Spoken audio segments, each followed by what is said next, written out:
So get the new research is showing a connection, between like tough times early on, sleep problems, all that, and you wouldn't believe it. Yeah. Attention problems later in life. And there's even there's like a gender difference in how this all plays out. Seriously. Yeah, for real, it seems to hit males harder, which is, pretty wild when you think about it. This groundbreaking study is published in Science Translational Medicine, and it's led by this guy, Dr. Takao Hench. Dr. Hench, yeah, I've heard of him. Yeah, he's a big name in the field. And his team's over at Boston Children's Hospital, Harvard University, the big leagues. The Ivy League. Exactly. And they've made some pretty crazy discoveries about how, going through tough stuff during these super important periods can actually mess with the brain's wiring. And what's really cool is that if we can really wrap our heads around how all this works, yeah, we might be able to find ways to help people who are struggling with, attention problems, So they use this really clever mouse model. A mouse model? Yeah, to kind of mimic what happens in early childhood adversity. Oh, okay. So think of it like they created this tiny little world, this controlled environment where they could watch and see how early stress affects those little mice brains. So they're like puppet masters of mouse lives, basically. In a way, yeah, but for science. And what they did was they made it so the mother mice were kind of distracted. Distracted? Like how? Well, they just couldn't give their pups that consistent, loving care that they needed during this super important stage of development. So the male offspring, they ended up showing all these attention deficits later in life. But what about the females? That's the crazy part. They seem totally fine. No way. Yeah. So basically, it looks like males might be way more sensitive to these early experiences. So the researchers found that even if the mice hadn't gone through that early rough stuff, right, just losing sleep, even on its own, led to those same attention problems. Whoa, wow. Sleep is super crucial for our brains to develop the right way, especially during those critical times we were talking about. So pulling an all-nighter might not be the smartest move if we want to stay sharp, huh? Exactly.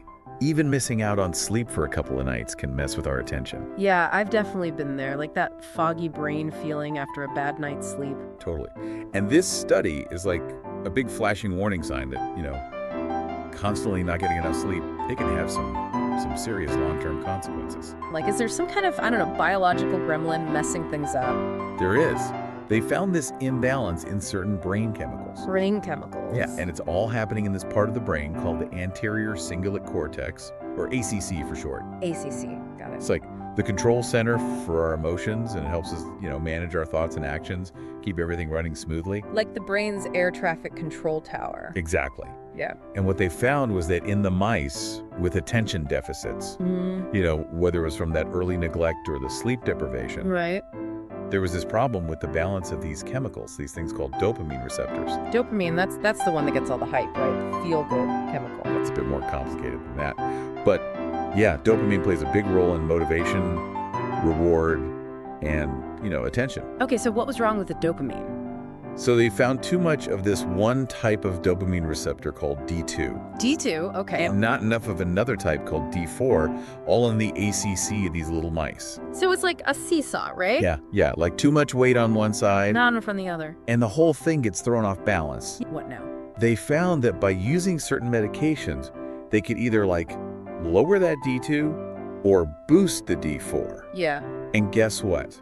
What? It actually reversed the attention deficits in the mice. Reversed, completely. Well, yeah, pretty much. Yeah. And get this, it worked even after that critical period had already passed. Hold on, so even after the brain was kind of wired a certain way, they could actually change it back. That's what it looks like. Yeah. And this opens up all these crazy possibilities for treating humans. You know? If we can target these specific receptors, maybe we could develop therapies that could help people with attention deficits no matter what they went through earlier on. Well, in the male mice, they found a link between that early adversity and this thing called oxidative stress in the brain. And they also saw higher levels of this molecule called orexin, which has to do with staying awake. Okay, so breakdown time. What exactly are oxidative stress and orexin, and how do they fit into all of this? Think of oxidative stress like wear and tear on the brain, like rust on a car. Okay, I get that. And orexin is like this little messenger that keeps us awake and alert. Got it. So it seems like in males that early adversity might be setting off this whole chain reaction of damage, messing with their sleep, and ultimately leading to those attention problems. In fact, some of the researchers who worked on this study, some folks from the University of Pittsburgh and the University of Calgary, they've been looking into this in humans too.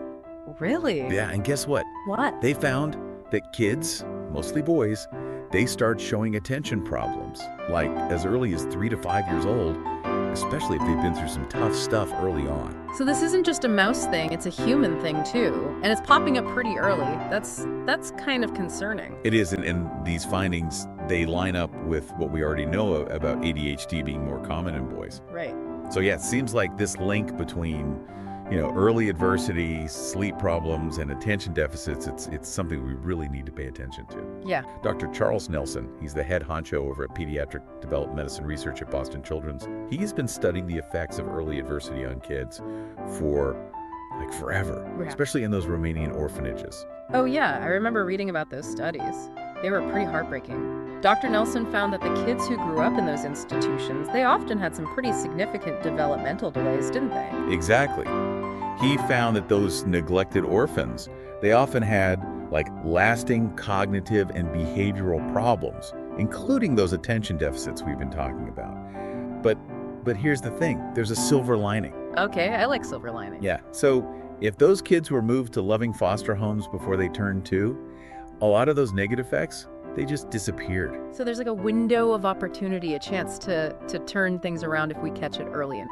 The fact that they could reverse those attention deficits in the mice, even after that critical period had passed, Yeah. it suggests there might be similar opportunities for intervention in humans. So even if a child goes through some rough stuff early on, it doesn't necessarily mean they're doomed to a life of attention problems. Not at all. There's always hope. That's good to hear. Yeah, this research gives us a reason to be optimistic. you know? It tells us that the brain's way more adaptable than we used to think, even in adulthood. That's incredibly reassuring. I think the most important message is that early experiences, they really do matter, especially when it comes to attention and brain development. Yeah. But it's not a life sentence. The brain is remarkably adaptable, and even if there were some bumps in the road early on, there's always potential for growth, change, and intervention.